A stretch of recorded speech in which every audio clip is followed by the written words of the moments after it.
Police जिस तरह से सामने से गोली चला रही है, ये काम किसका है काम? तो अगर तेजस्वी कह रहे हैं तो उन्होंने कुछ देखा होगा, उसी के बाद में कह रहे हैं। सर योगी जी कह रहे हैं हिंदू होने पे गर्व करो सर। करो, तुम भी करो हिंदू होने पर गर्व, लेकिन वो हिंदू नहीं है, वो हिंदू नहीं है। आगे सर देखिए, योगी हिंदू नहीं है, योगी ब्राह्मणवादी मानसिकता का व्यक्ति है, मनुवादी। प्लीज, जब तक सवाल का जवाब नहीं हो तब तक नहीं बोलो। वो मनुवादी मानसिकता का व्यक्ति है, आरएसएस की विचारधारा से पीड़ित व्यक्ति है। हिंदू हिंदू हिंदू कह के हिंदुओं को बदनाम किया जा रहा है। संविधान क्या हिंदू शामिल है? संविधान दिवस मनाया लखनऊ में योगी जी। संविधान दिवस मना रहे हैं और एक तरफ संविधान की जो कुचल रहे हैं, गैर संवैधानिक काम कर रहे हैं, गैर कानूनी काम कर रहे हैं। तो ये तो ढोंगी है, ये सारे काम करते हैं। वो मोदी भी तो मना रहा है, सुप्रीम कोर्ट में जा रहा मना रहा है। राहुल गांधी अभी मैनपुरी में 4 दिन पहले ये राहुल गांधी से पूछो सवाल। अभी मैनपुरी में एक बलात्कार हुआ दलित लड़की का, ना तो वहाँ अखिलेश गए हैं, ना राहुल गांधी गए हैं, ना चंद्रशेखर, वहाँ किसी ने उसका वो नहीं लिया। देखिए, वहाँ मैं भी नहीं गया जी।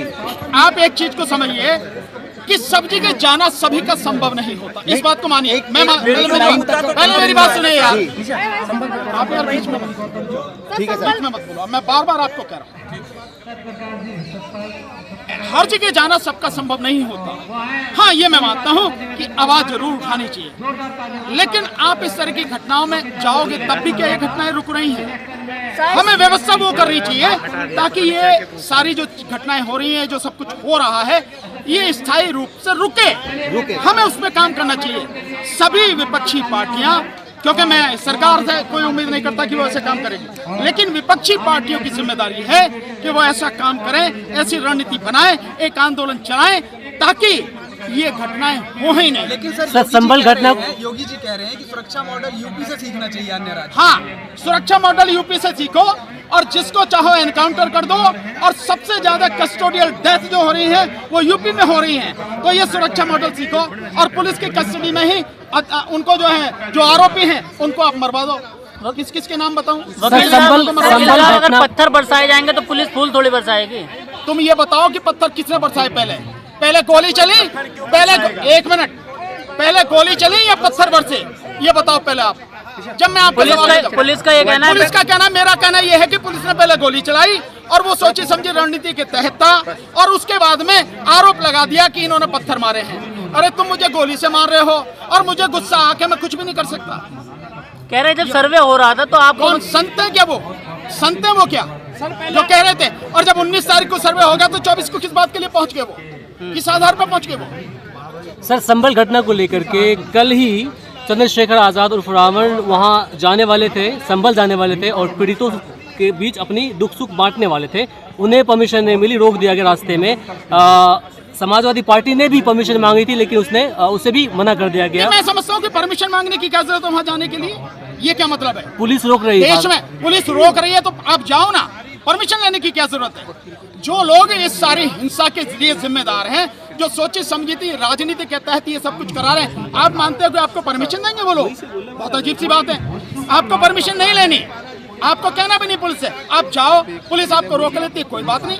आप संविधान का पालन करते हुए, कानून का पालन करते हुए रोकते हैं, जहाँ रोकते हैं वहीं बैठ जाओ। विष्णु जैन कह रहे हैं कि बाबर ने तुड़वाया वो मंदिर और मस्जिद बनवाया 1529 में। कौन कह रहा?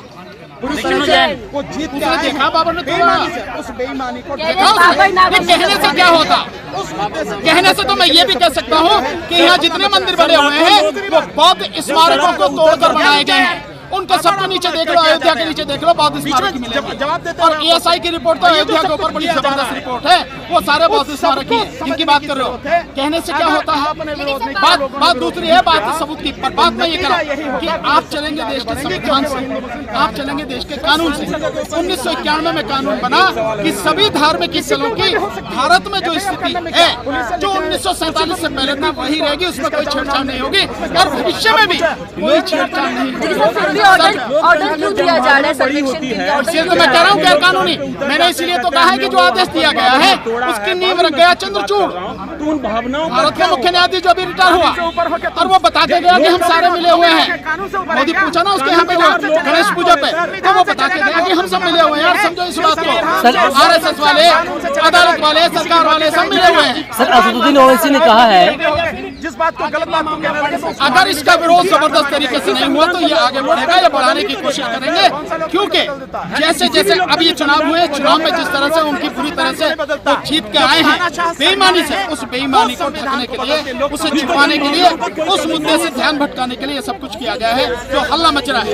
और दूसरी बात यार रुक जाए यार, बार बार आपको किया जाता है यार, बीच में जवाब देते हुए आप बोलते हैं। और ये जो सब कुछ किया जा रहा है हर चीज के पीछे उस सबको समझने की जरूरत है। अगर आपने विरोध नहीं किया, लोगों ने विरोध नहीं किया, तो नतीजा यही होगा कि ये सब चीज आगे बढ़ेंगे, क्योंकि वो हिंदू मुस्लिम कराना चाहते हैं। सर, असदुद्दीन ओवैसी ने कहा है, किसी के ऊपर भी हो सकती है FIR करने में क्या, पुलिस से लिखने, उसी को लिखना, पुलिस को जिसका चाहो नाम लिख दो, उसमें क्या सर, असदुद्दीन यार रुक, पहले इन्हें पूछ रहा था, सारे सवाल पूछा। जनभावना बड़ी होती है, जब लाखों लोग साथ में उतर जाते हैं, कहते हैं हमें वो वहाँ पर बाबर ने तोड़ा है, बाबरी सवाल मस्जिद भी की बात पूछते कर हैं रहा हूँ, मुझे इस बात उन का भावनाओं का क्या देश में वैज्ञानिक कानून से ऊपर हो क्या तुम, या जो भी लोग हैं कानून से ऊपर है क्या? संविधान से चलेगा, संविधान से चलेगा। लोकतंत्र का मतलब ये है कि संविधान से, लोकतंत्र और कानून से चलेगा राज, किसी की मर्जी से नहीं चलेगा।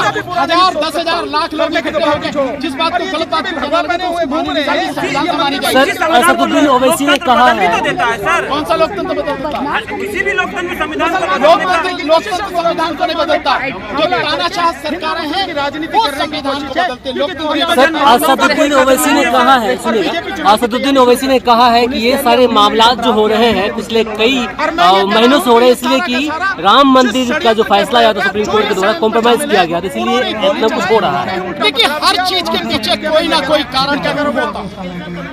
जो राम मंदिर का फैसला था, बाबरी मस्जिद का, वो गैर संवैधानिक, गैर कानूनी फैसला था। उस कमिश्नर को जाके आप बता के चलेगी चंद्रचूड़ आपको कि मैं तो भगवान के चरण में जाके बैठ गया, उसने जैसे कि मैंने कर दिया, बता के गए ना। AK-47 यूज करके चला रहा है और एक पुलिस वाला यूज करके चला रहा है, ये कौन है? कौन है? कहानियों पे, बताओ ना, बेकार की बातों पे आप लोग विश्वास भी कर लेते हैं, या आप सवाल भी पूछते हैं मुझे इस बात कहते कि इस देश में वैज्ञानिक दृष्टिकोण है कि नहीं है? तुम्हारे अंदर वैज्ञानिक दृष्टिकोण है कि नहीं है? कोई भी कह देगा आके, कोई भगवा चोला पहन के आया वो संत बन गया। संत एक बहुत बड़ी पदवी है। जो संत होता है वो किसी का भी बुरा नहीं सोच सकता, करने की तो बात ही छोड़ो।